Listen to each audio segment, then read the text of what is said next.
Welcome back to the Timur Podcast, a podcast where you and I delve into the life, conquests, character, and legacy of Amir Timur, or Tamerlane as he is sometimes called. This episode is part 2 of the background history, the prelude, if you will, to the conflict between Amir Timur and Khan Tokhtamysh. So if we get into this and you're confused, I'd recommend listening to part 1. If you are still confused, don't worry. That's just how 14th century history is. And you're not alone. I am right there with you. But I will do my best to get us through this because despite not talking much about Amir Timur last episode, all of this history is vital to the story of Timur. And that will make more sense with what we go over today. So just bear with me. Before we dive into it, though, I do have to say a few quick things. First of all, as you probably know, I haven't podcasted much recently. Unfortunately, that is just how life is right now. I'm working both a full-time and a part-time job. I've got a few other things going on, so I just don't have too much spare time, and this show needs a lot of spare time. As such, my 2025 goal is to release one episode per month. I know it's not optimal, but it's kind of all I can do right now. As time goes by, we'll see if we can increase that. I would love to release more often than that, obviously. So this is my second episode of the year. So we should have a third episode out this March. January, February, March. Yeah, that's 3 months, 3 episodes, and then so on and so forth. However, there is a caveat. After listening to the suggestions of a few people, I've decided to see if I can actually make this podcast my part-time job. What that would mean is that I would be able to release 2 episodes per month, so bi-weekly. I'd be able to post a lot more content, maps, bibliographies, etc. I wanted to make like a dictionary of every single person's name, because I know the names can get super confusing too. Anyway, these are all things that I've mentioned before and I've wanted to do forever, but I just have not had the time to do so. So if I could actually make this part-time job and give it the time it really needs, that would just be amazing. And then who knows? I actually have other podcast ideas. I've thought about reading the Zafarnama or other primary sources in an audiobook fashion, because some people asked me about that. Who knows? But the main idea is that we could have episodes bi-weekly because I'd be able to replace my current part-time job, giving me the time I need. In order to do this, though, I am aiming for 500 people to pledge $2 a month, or more or less, however we get there. Basically, if I can get to $1,000 per month, I will be able to do this part-time and release bi-weekly. And if not, if it doesn't happen, that's okay too. I'm still going to do the show because I love doing it. But if it did work out somehow, that would be a dream come true. And then, like I said, who knows where that would lead for maybe other content creation? I don't know.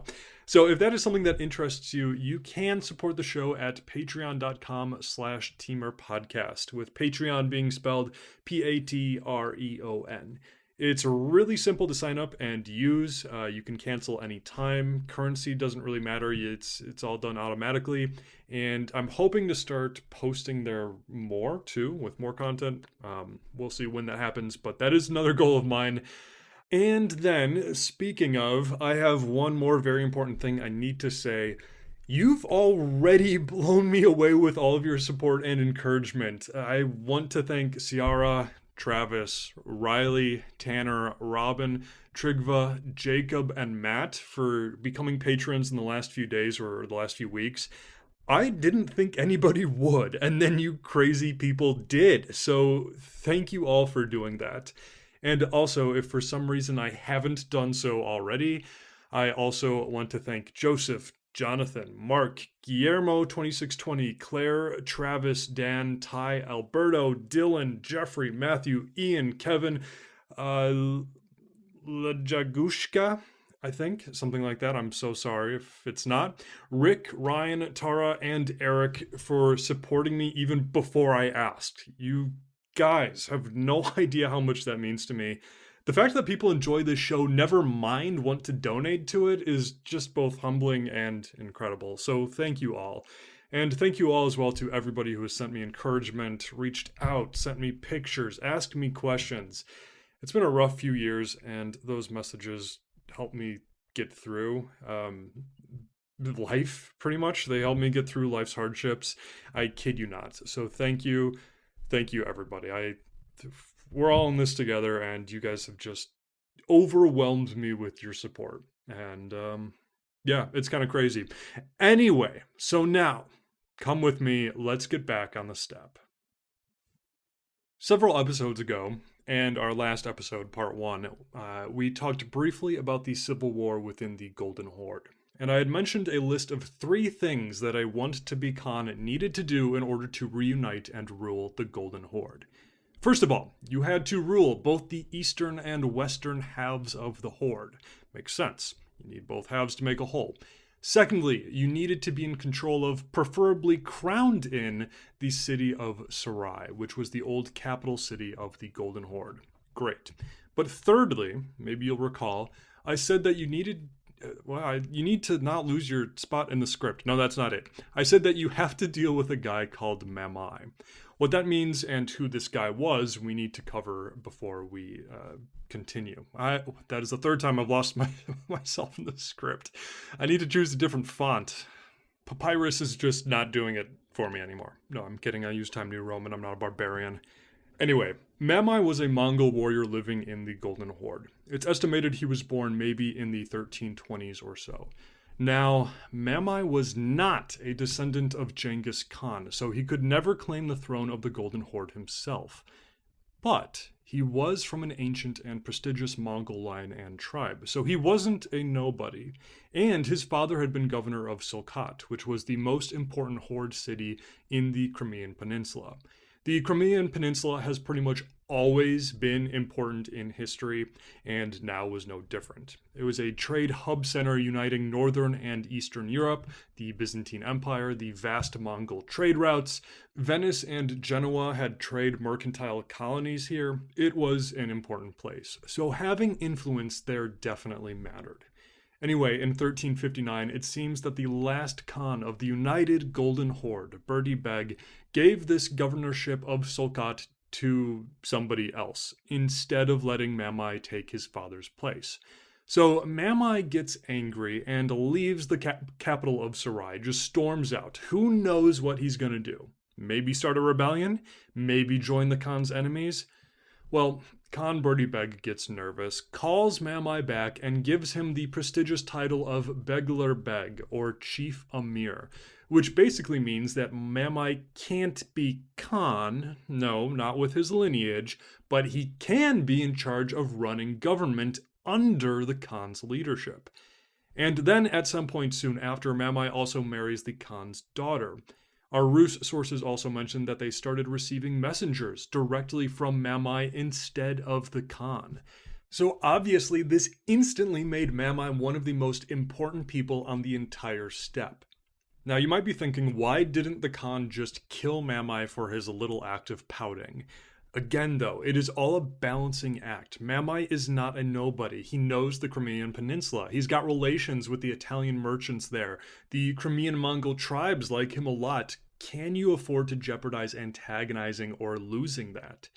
In any case, like we covered before, in 1359 Khan Berdi Beg died, and the Great Troubles began, and the Golden Horde was thrust into civil war. So this is the situation summed up. Through the 1360s and 1370s, the Golden Horde is split. You generally have it broken into 2 halves, the White Horde or Blue Horde, left wing, right wing, or as we will be referring to them, the eastern half and the western half. And each half has its own Khan trying to defeat the other Khan to become the sole Khan of the Golden Horde. Okay. Meanwhile, you have the many subjects of the 2 parts of the Golden Horde, namely all of the disunited, scattered Rus cities and principalities. For now, they tend to squabble amongst themselves rather than form any unified resistance to the Mongol yoke. But the Rus people are sick and tired of the taxes. I mean, who isn't? The constant raids, the slave taking, and being forced to fight in the Mongol wars.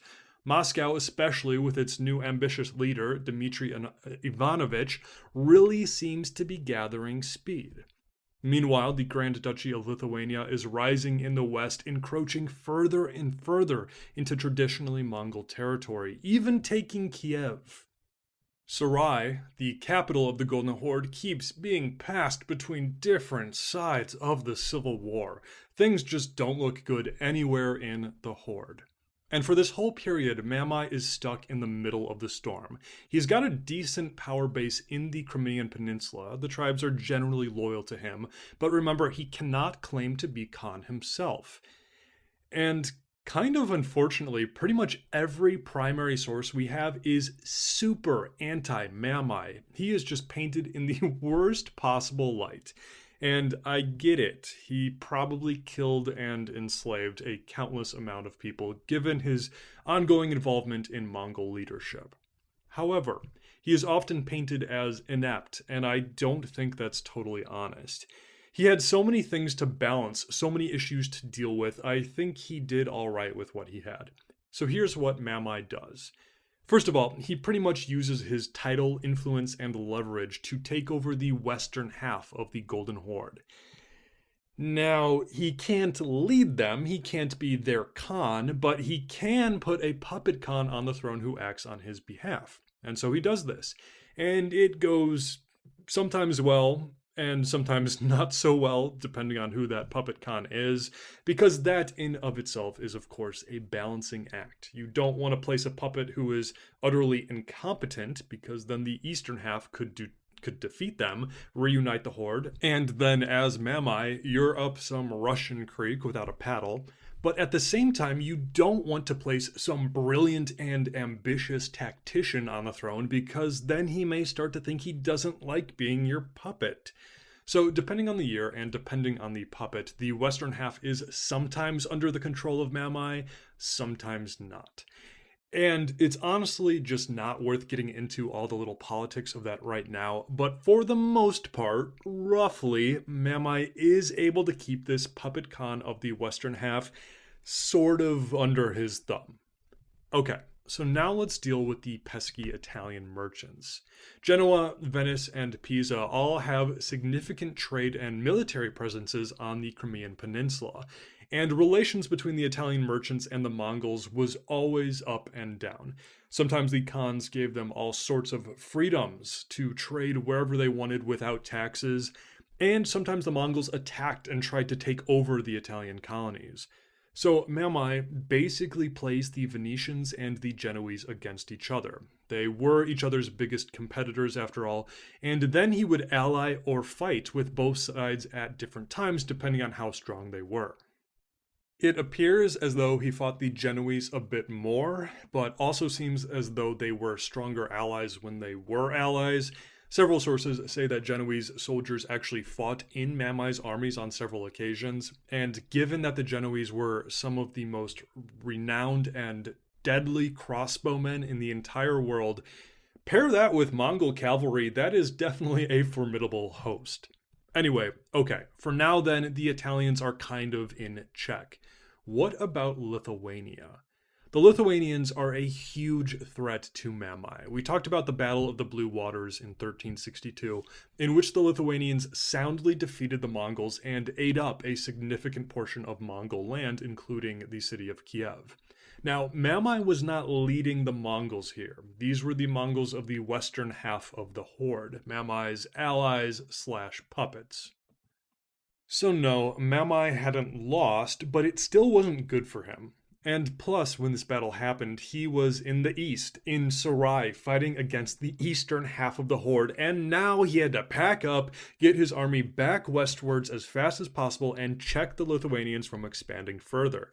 He did this, and as soon as he left Sarai, the Eastern Horde took it. Mamai's fighting literally on all fronts. When he's fighting in the east, he has to worry about the Lithuanians in the west. And when he's fighting in the west, he has to worry about the eastern half of the Golden Horde in the east. Lithuanians in the west, keeping an eye on the Italians in the southern Crimea area. The eastern half of the Horde in the east, it's redundant, but that's kind of the point. Mamai is keeping an eye on all of his borders because he is surrounded by enemies. cities. And for several years, Mamai and his army are just constantly being bounced from north to east to west to back east again, trying to keep all of his subjects and lands and trade routes in control, which he mostly does. But also at the same time, he doesn't make too many significant steps forward. That is, at least until 1377. In 1377, Algirdas, Grand Duke of Lithuania, died, and Lithuania spirals into a little bit of its own civil war, with its various different claimants fighting each other.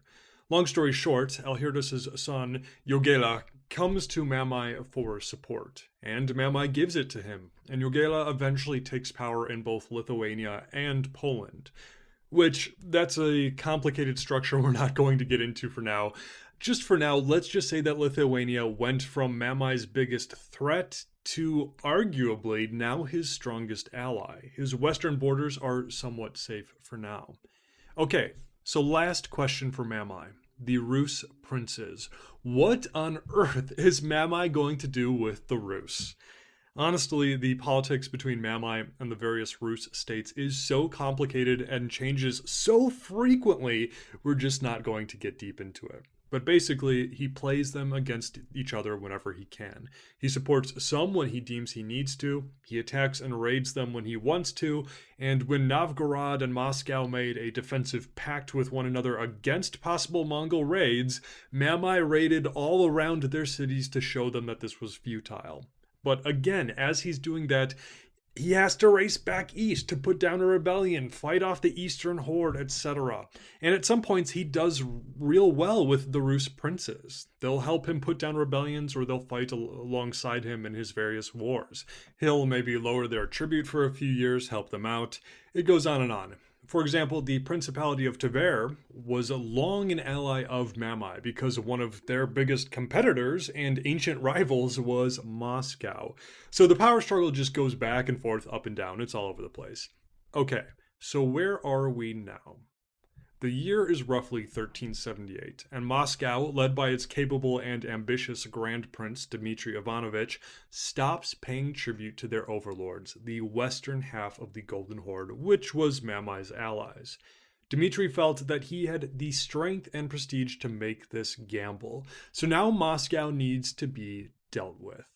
And Mamai, busy elsewhere with all of his other wars, decides to send one of his generals with a decently sized army to go put this little upstart Dmitry and Moscow back underneath the Mongol yoke. And this leads us to the Battle of the Vozha River. The Battle of the Vozha River was fought in the year 1378. The forces of Moscow, led by Grand Prince Dmitry, met with the Mongols sent by Mamai, led by a general named Begich. Now, we know very little about the battle, but here's what we think happened. Dmitry was vastly outnumbered, but he knew where the Mongols would likely approach from, as they had to cross the Vozha River at a certain ford. So he went to that ford, found some good hills, and made defensive preparations there to oppose the Mongol crossing. The Mongols arrive, see the Muscovite forces, and a bit of a standoff occurs with both sides hesitant to cross the river. Eventually, though, Mongol General Begich grows impatient and orders his men to attack. This breaks several age-old rules of engagement. A. Do not cross a river while being opposed. Fording through water is exhausting for both your men and horses, which is not a great thing to do before immediately jumping into battle, especially while you're probably being shot at the whole time. B. Don't attack enemy forces after they've been building defenses on a hill behind a river. And C, if you're the commanding general, maybe don't put yourself in the front lines of the fighting, especially since you vastly outnumber the enemy. You just don't have to. But all of this is done by the Mongols, and lo and behold, the Mongols are exhausted. Their commander, Begich, is killed in the early stages of the fighting, and the Mongol army breaks into disarray and begins routing back into the river, where many of them are drowned. And the Muscovites are hot on their heels, cutting down anybody and everybody. It is a sound victory for Moscow. Now, the Golden Horde had not been soundly defeated. This wasn't the Khan of the western or eastern halves who was killed, and it wasn't Mamai. They still had to be dealt with. However, this was really the first time that a Rus prince had defeated a sizable Mongol contingent on the open field of battle. Thus, it was a huge psychological victory for the Rus people, as well as a pretty sizable victory in its own military respective matter. After all, Mamai's got several other wars going on. He can't spare to lose an entire army like he just did. So now, Mamai has really got to deal with Moscow. Well, he's got a few plans on how to do so. He doesn't want to go defeat them militarily right away. He's got other people he has to fight. So how about dealing with Moscow internally? Not a bad idea. Plan number 1. The Muscovites are a very religious people. And guess what? There's actually a vacancy in the Moscow church right now. The leading candidate is a guy named Mihail, who is very friendly towards Mamai. If Mamai can ensure that Mihail takes over leadership of the Church of Moscow, then this could create the balance between church and state in Moscow that could keep the city from uniting against him. It's a great plan. The problem is, in order to take leadership of the Orthodox Church, Mihail has to sail across the Black Sea to Constantinople to be appointed. Alright, we can do that. Mamai's got ties with the best sailors of the Crimean Peninsula. All we have to do is send this priest down there, get on a boat, probably a Genoese boat with great sailors, and Mihail dies in transit. Plan foiled. Okay. Well, if Moscow can't be divided from within, how about we get another Rus principality to fight them? Tver's always been somewhat on our side. How about this? Let's get a Moscow boyar, that is, a noble, who doesn't like Dmitry. Let's get him to go to Tver and incite a war between the two principalities. Well, another good idea. But the plot is found out and the boyar is publicly executed in Moscow. Alrighty, Mamai's got one last peaceful strategy to resort to. How about threats? Mamai demands that Dmitry not only return to paying tribute, but an increased tribute as well. And of course, Dmitry says, get lost. Okay, that's the end of that. What has to happen is pretty clear now. Mamai has to personally lead an army to go and destroy Dmitry and put Moscow back in its place underneath the Mongol yoke. And this leads us to one of the most important battles in Russian history. The year is 1380, and we have just reached the fateful battle of Kulikovo. In early September of 1380, Dmitry and his forces met Mamai and his army near the Don River at Kulikovo Field, which today is in western Russia. Now, with any medieval battle, our sources are generally very limited, and also tend to exaggerate various elements, and this battle is no different.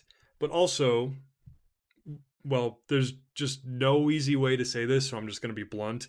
Spoiler alert, Dmitry and Moscow actually win the battle, and I'll explain how in a minute. But, as you can imagine, this was a gigantic moment in Rus, and on a larger scale, Russian history. This is the moment where the Mongol yoke was broken and overthrown, and many historians mark this as the moment that Rus history ends and Russian history begins. And they're possibly not wrong. But this battle has also been on the forefront of propaganda campaigns beginning almost immediately to elevate Moscow above the rest of the Russian principalities, but also for the rest of Russian history, whether it's during the age of the Tsars, the Soviet Union, or yes, even today. And so most of our primary sources for this battle are vast exaggerations. I mean, one source claims that 250,000 people died in the battle. Okay, come on. But also, as we will see, this is not the end of the Mongol yoke over the Rus people. That will continue. But, make no mistake, this is still one of the most important battles of history, especially Russian history. So what happens? Well, Dmitry and the Muscovite forces are not in a great place. The good news is that many other Rus principalities, encouraged by his early victories, have come to Dmitry's aid. So now he's leading a small alliance over a dozen or so Rus principalities who have joined forces. That's good. The bad news is that he is still vastly outnumbered. Mamai's army is huge. It's full of veterans. He's got Rus allies, namely from the principalities of Tver and Ryazan. He's got a host of Genoese and other Italian mercenaries from the Crimean Peninsula with him. And most of all, an entire Lithuanian army, allies with Mamai, is on its way too. But the die is cast. There is no avoiding conflict now. Dmitry and Mamai met at Kulikovo Field, and in a last-ditch attempt to avoid battle, each side agreed to send a champion to fight each other and decide the outcome. Battles could be disastrous for both sides, so this was a way to try and avoid that. And so Dmitry sent out one of his best warriors, a monk warrior named Alexander Perzvet, while Mamai sends out his best man, Temur Mirza. Picture the scene. Two brilliant leaders, two magnificent armies on this Russian field in September. Two men ride out from their hosts, each decked out in the finest armor, each champions in their own right, each known by their people as some of the finest warriors of the land, each with lance and shield in hand, riding on powerful steeds. They ride out, acknowledge one another, lower their lances, and charge. Every eye is on them. Every breath is held. This is it. They get closer and closer together, their eyes locked, the nostrils of the horses blazing, and clash. And in a nice little analogy of how war harms everybody, both men impale each other simultaneously and are instantly killed. However, Timur Mirza is thrown from his horse and his body falls to the ground. Alexander's body slumps over, but stays on the horse longer before then falling off. And this was seen as a good omen for Moscow, but the result was indecisive. Battle was to ensue. The two armies marched against each other, probably begun by the Mongols' advance. And then, most of our sources agree, battle ensued for several hours. Now, exactly what battle looked like is where our sources differ. What possibly happened is that the Mongols dismounted and fought the Rus infantry head-on, but that is unlikely. What probably happened is that there was hour upon hour of heavy skirmishing, missiles being fired, and both sides testing the strength of each other's lines. Eventually, though, it does seem that the Mongols attacked with full force and began pushing the forces of Moscow back. Dmitry Ivanovich himself was forced into battle, with most of his retinue being killed and he himself being injured several times. It was even thought that he had perished at first because he was lost in the chaos. However, at some point, the battle shifted, very possibly because a Rus contingent of cavalry was able to outflank the Mongols and attack from the rear. Things got worse for the Mongols when Mamai's puppet Khan was killed in the fighting, because remember, this is Mamai with his contingent of warriors with the western half of the Golden Horde as well. This caused chaos and fear among many of the Mongols who were here from the western half of the Golden Horde. Thus, when all hope seemed lost for Moscow, the tide of battle turned. The Mongols were put to flight, scattering in all directions. The Mongols had been utterly defeated. Mamai himself did survive and escape, but only just barely. And now the Mongol supremacy had been shattered. His army was annihilated, his puppet Khan was dead, and the western half of the Golden Horde was thrown into its own chaos. And the cherry on top is that when the Lithuanian army heard of the defeat, they turned around and went home. Mamai was now utterly alone. As for Dmitry, Moscow, and the Rus people as a whole, this victory meant the dawn of a new era. Dmitry Ivanovich became known as what he's usually referred to as now Dmitry Donskoy, or Dmitry of the Don, since the battle was fought next to the Don River. And for centuries to come, Kulikovo remained at the forefront of Rus and Russian history and culture. And this brings us back to how we began part one of these episodes.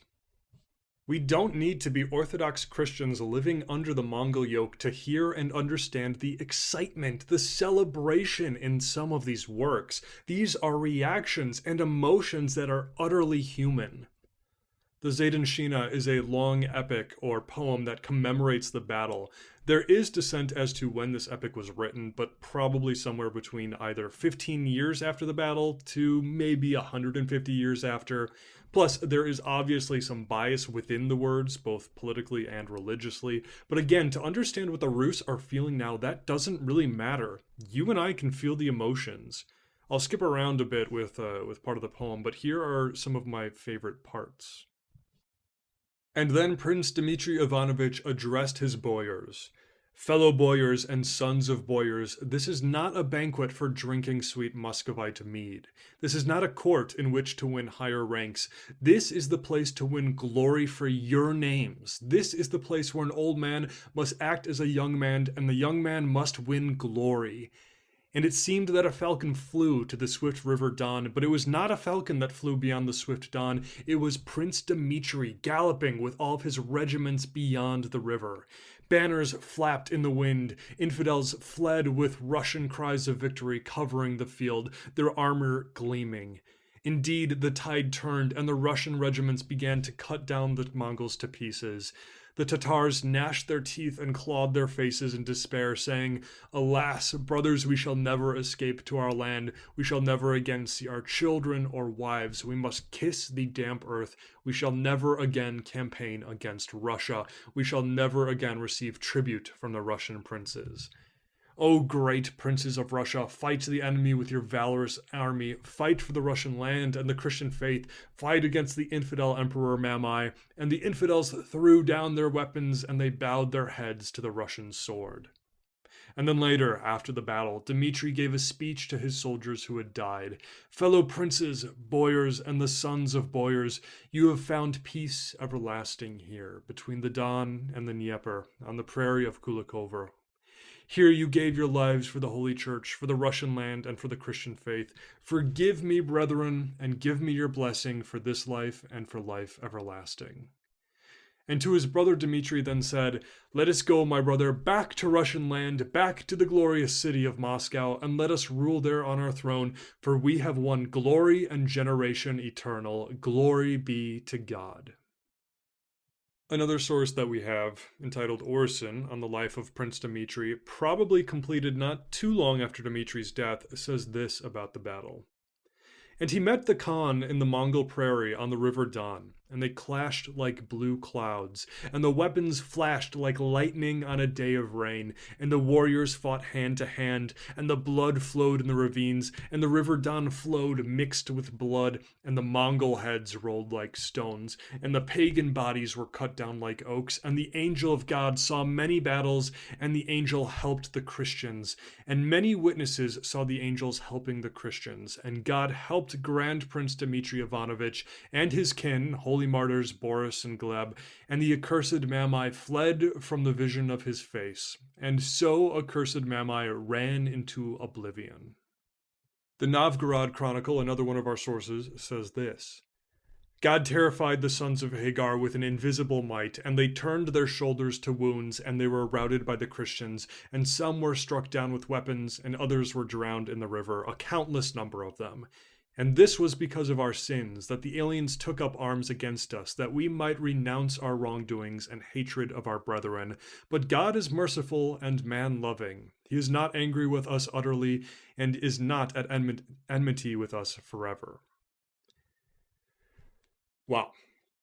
You can just feel the joy, the exhaustion, the relief, the victory. The Rus had finally, led by Dmitry and Moscow, thrown off the Mongol yoke.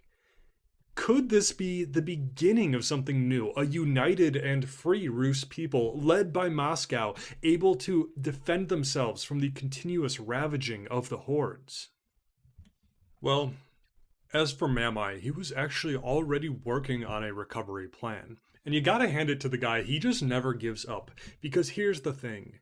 Surely he had been soundly defeated, but he still had soldiers he could call upon. He still had the support of the western half of the Golden Horde, and he still was allies with Lithuania. All he needed was time. Time to get his forces back together, and then he would avenge his defeat at Kulikovo and make Moscow pay.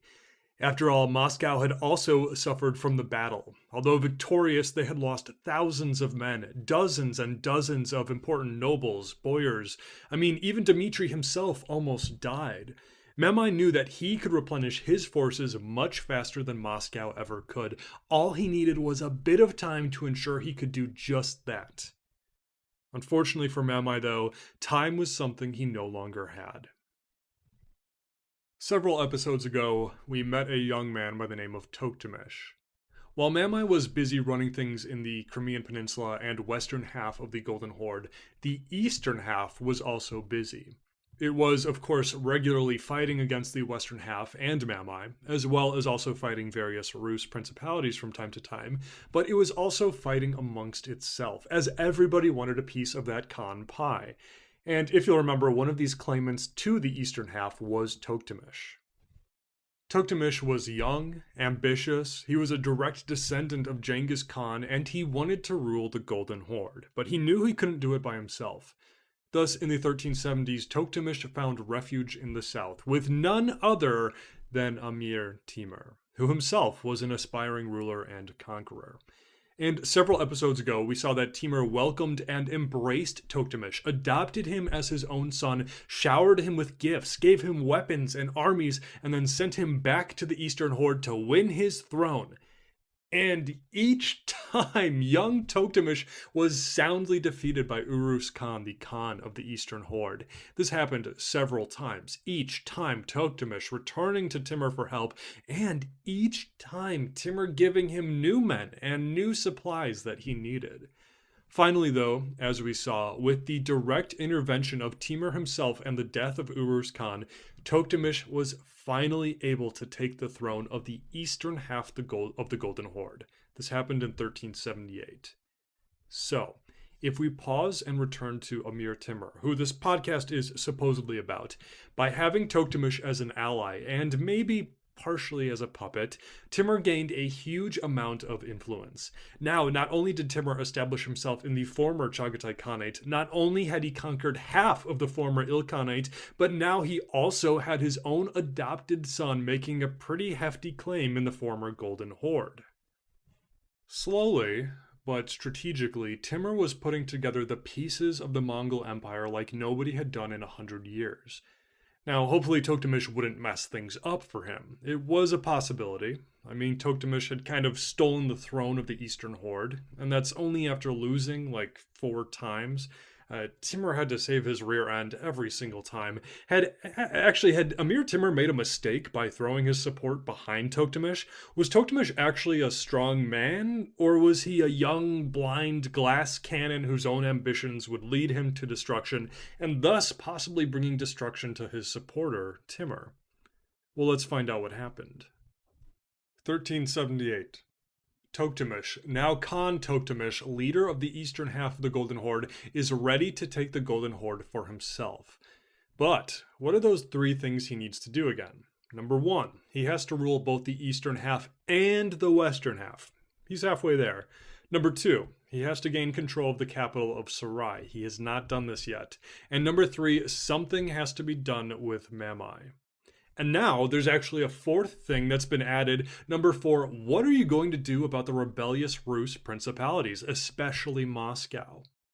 Well, Tokhtamysh moves out. By 1380, he and his armies were making headway into the lands of the Western Horde. Most tribes either fled before him or outright joined him. His power only grew. In 1380, the same year that Mamai was defeated at Kulikovo, Tokhtamysh reached the gates of the city of Sarai. Here, intimidated by his strength, Khans Kagan Beg and Arab Shah surrendered the city to him without a fight and joined his side. I haven't mentioned those 2 guys too much, but they were 2 other Khan claimants to the Golden Horde throne, but now they gave that title to Tokhtamysh, and he in return gave them rewards, lands, and respectable titles.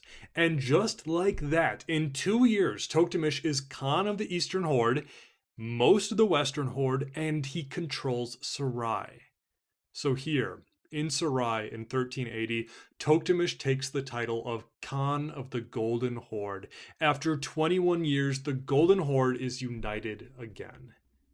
But the job is not quite done yet. Mamai has to be dealt with. Thus, as soon as Mamai lost at Kulikovo to the Muscovites, he got word that Tokhtamysh was not only in control of Sarai, but also claiming to be the new Khan of the Golden Horde. Oh, and by the way, he's on his way right now to deal with you, Mamai. Mamai does all that he can. He goes to whatever tribes, whatever friends he still has, mustering as many men as he can get, but so many of them have already pledged their loyalty to Tokhtamysh and have joined Tokhtamysh's army. But Mamai has no choice here. He's been defeated by the Muscovites. He must meet Tokhtamysh in battle. His prestige and power cannot survive another defeat. And so, Mamai and Tokhtamysh meet in battle. 1381. The Battle of Kalka River. But wait, James, didn't we already talk about the Battle of Kalka River? Yes we did. Because it was on this same river 158 years earlier in 1223 when the Mongols had first defeated the Rus princes. But here we are again, with the Mongols still present, deciding the fate of the Golden Horde. And unfortunately, we really don't have any good sources about the battle. Here's what we do know, though. Tokhtamysh almost certainly outnumbered Mamai and was probably better equipped for battle. After all, Mamai had just had his army annihilated at Kulikovo. Secondly, several sources indicate that many of Mamai's own tribes left his army and joined forces with Tokhtamysh. And knowing how steppe politics often worked, that is not all that surprising. And thus, in 1381, Tokhtamysh utterly defeated Mamai. The great troubles of the Golden Horde were over. Mamai fled to the Crimean Peninsula, where his last allies abandoned him. He went to the Genoese, his old allies, at Kaffa, and they refused to open the gates to him. He then went to the city of Sulkat, where he and his father had governed, and they too closed their gates. Neither city wanted to encourage the wrath of Tokhtamysh, who was now bearing down on the peninsula. And then, to finish his somewhat tragic story, Mamai was killed. Our sources differ on who was responsible. It was either the Genoese, trying to win Tokhtamysh's favor, or local Mongols. Or it possibly was agents of Tokhtamysh himself, who had been chasing Mamai ever since the battle. Either way, Mamai was gone. Tokhtamysh gave him an honorable burial, but his message was clear. With Mamai's death, the last defense against Tokhtamysh taking control of the Golden Horde was stopped. Tokhtamysh was now the undisputed Khan of the Golden Horde, and think about what that means. Not only did he just end 21 or so years of civil war, he had succeeded where so many other claimant Khans had failed. The Golden Horde was the last fully intact Khanate left over from the Mongol Empire. Tokhtamysh now arguably was the best contender in the world to unite and inherit the world that Genghis Khan had given to his forefathers. As Yazdi in our Zafarnama summarizes, he, Tokhtamysh, marched to the kingdom of Sarai, which he conquered.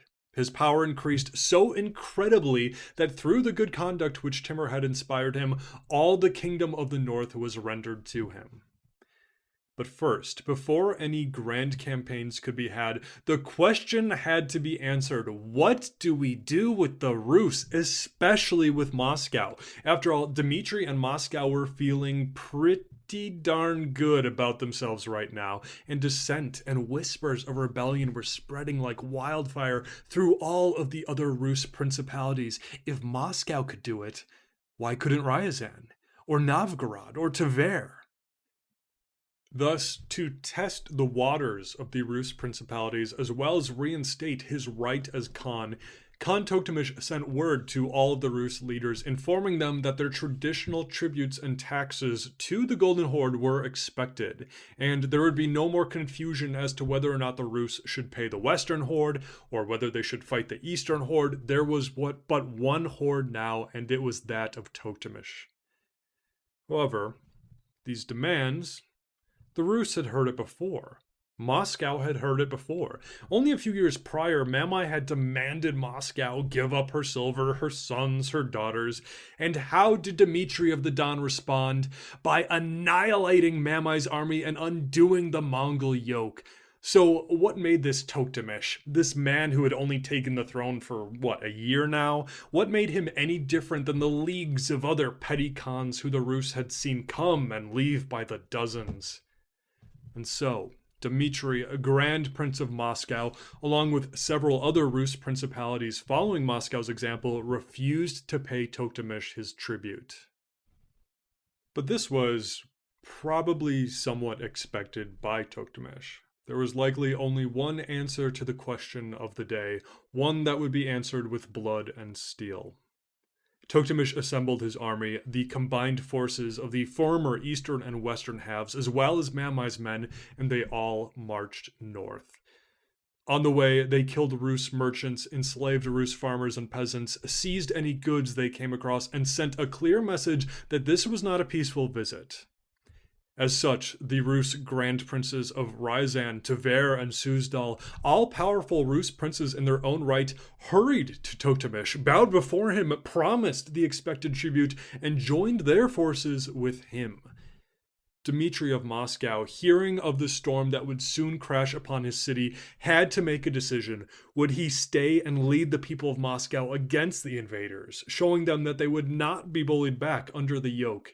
After all, this was Dmitry of the Don, Dmitry who had taken control of Moscow and Vladimir at such a young age, Dmitry who had stood defiant against the Lithuanians, Dmitry who had turned the mighty Kremlin from wood to stone, Dmitry who had not once but twice done what no other Rus had done, destroying the oppressing Mongols in open combat. And now, for a third time, the Rus, the Muscovites, are ready to let Dmitry lead them to victory. Tell us what we need to do, Dmitry, and how we need to fight. We are ready.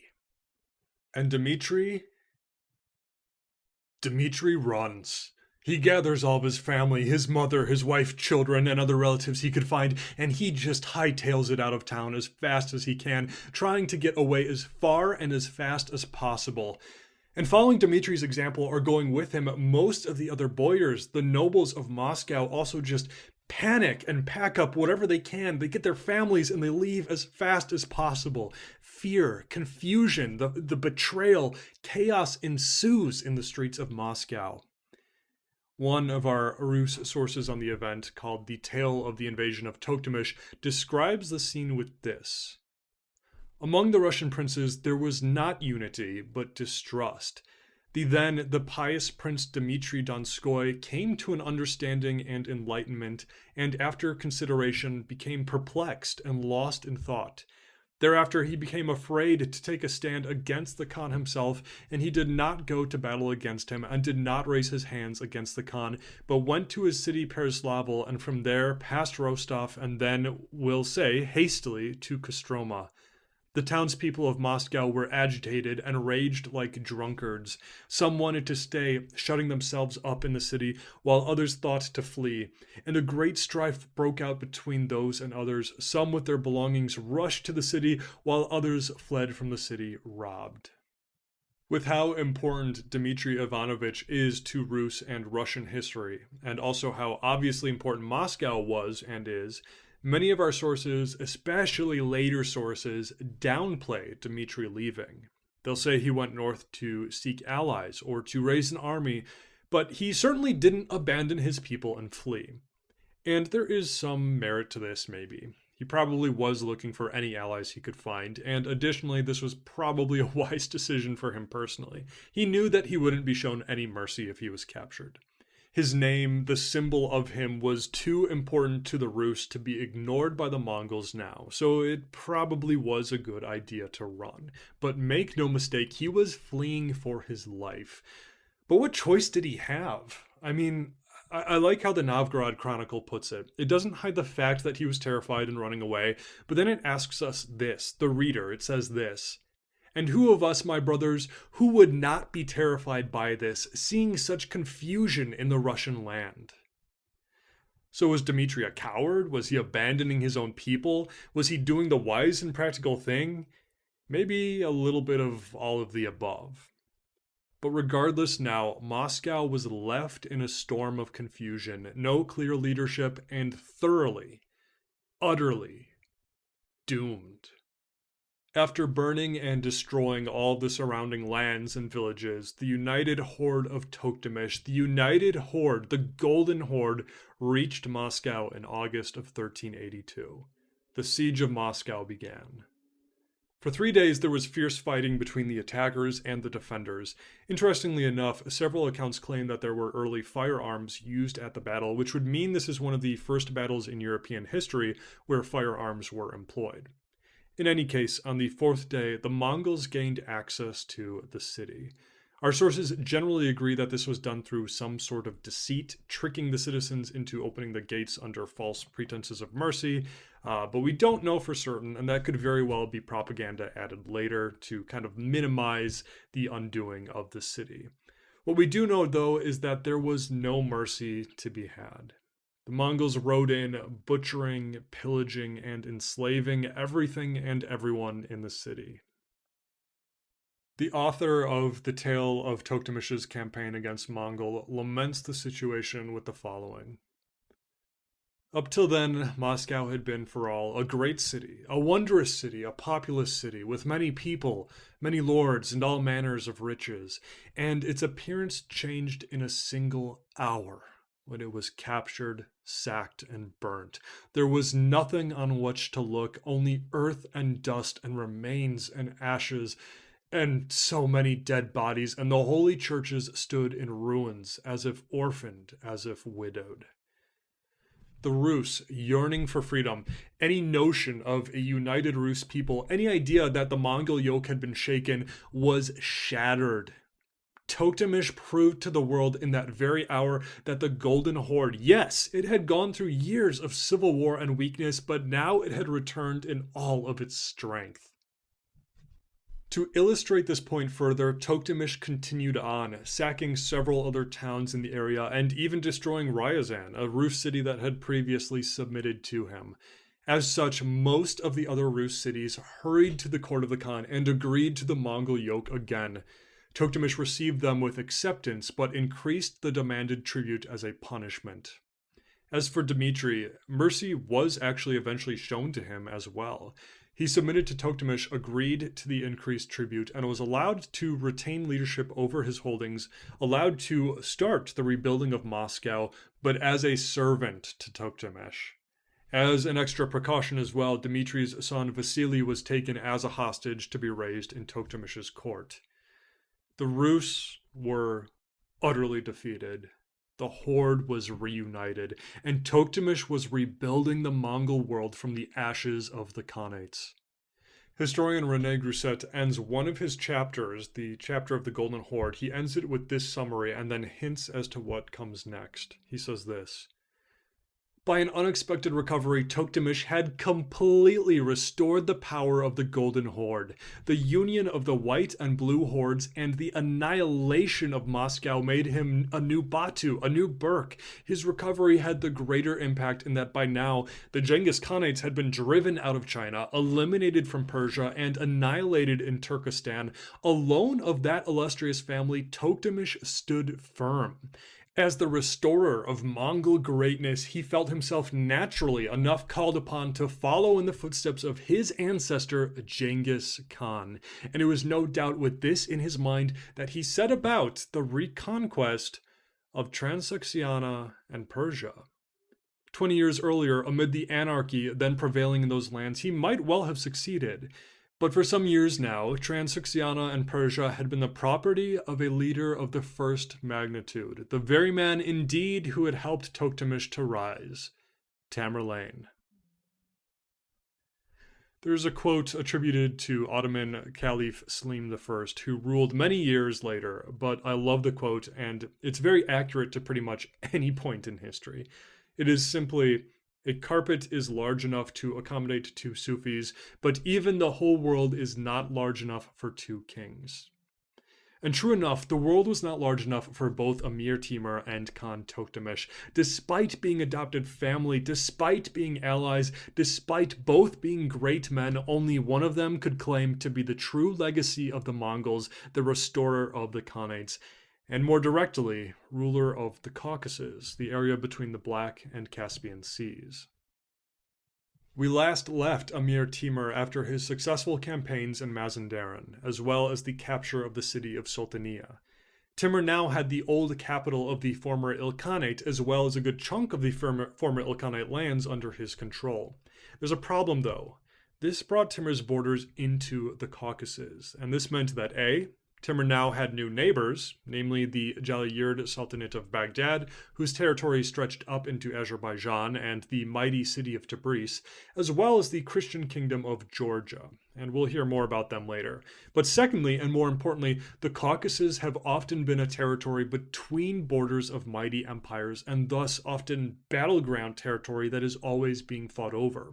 And in the century before, the Caucasus had been a regular battleground between the Golden Horde and the Ilkhanate, both trying to assert their dominance in the region.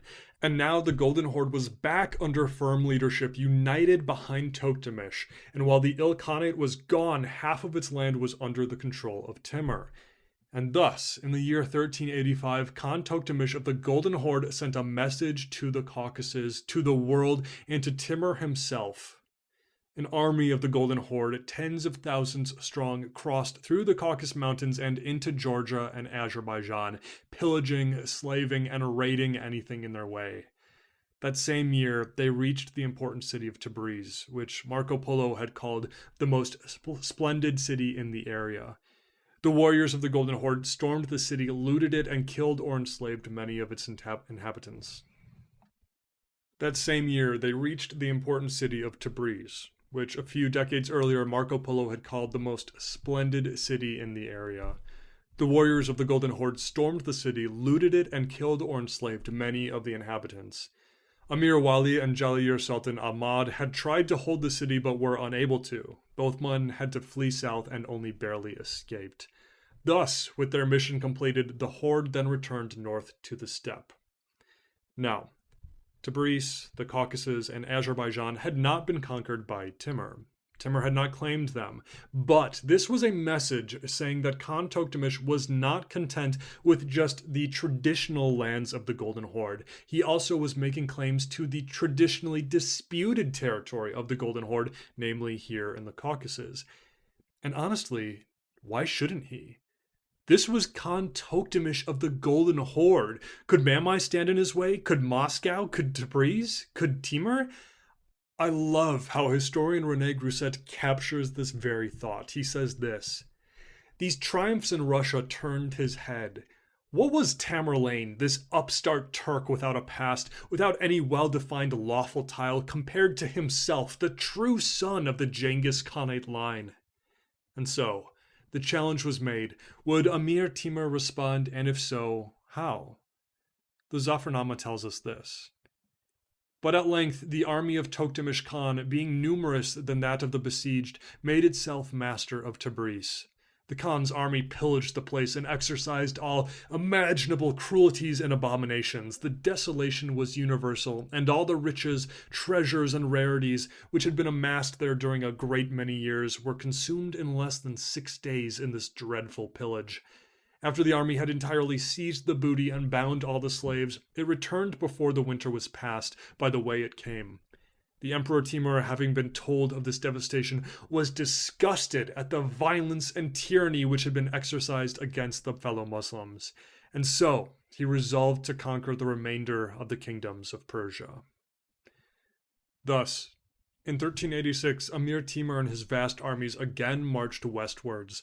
The rest of the lands of Iran, of Persia, were still left unconquered, and most importantly, Khan Tokhtamysh's challenge in the Caucasus had to be answered. This has been the Timur Podcast. Next episode, we will continue with Amir Timur as he returns to the former lands of the Ilkhanate.